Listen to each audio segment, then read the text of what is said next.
Sveiki. Noriu pademonstruoti, kaip apskaičiuoti vidurkį. Taigi turime sensomotorinio profilio klausimyno duomenis. Pirminiai balai jau yra apskaičiuoti. Na ir dabar, skaičiuojant vidurkį, mums tenka tiesiog pirminių balų stulpelio apačioje aktyvuoti laukelį, kuriame norime, kad atsirastų vidurkis.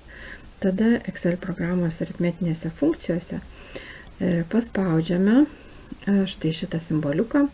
Apačioje tarp visų funkcijų sąrašo, kiek čia mums išmeta, yra vidurkis. Spustelime šitą vidurkį. Na, ir mes turime formulę. Dabar belieka paspausti klaviatūroje Enter klavišą ir vidurkį turime apskaičiuotą. Toliau, kai turime apskaičiuotą vidurkį, galime apsiskaičiuoti ir standartinį nuokrypį. Na, standartinis nuokrypis paprastai skaičiuojamas štai žemiau esančiame laukelėje. Vėlgi matome, kad paspaudus Enter jis jau yra aktyvus automatiškai. Tai mums vėl aritmetinių funkcijų nuorodoje tenka pasižymėti standartinį nuokrypį ir jis jau yra nebe tame sąraše, bet jį reikia atrasti tarp daugiau funkcijų.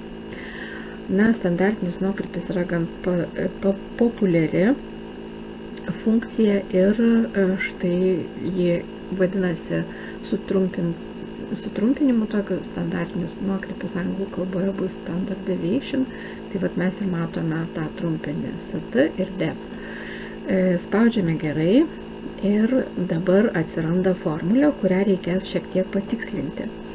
Tai matote, kad yra pažymėtas laukelio kodas, tai yra K stulpelio raidės numeris ir 65 eilutės numeris. Tai mums iš tikrųjų standartinis nuokrypis iš šitos eilutės tai būtų tiesiog 0.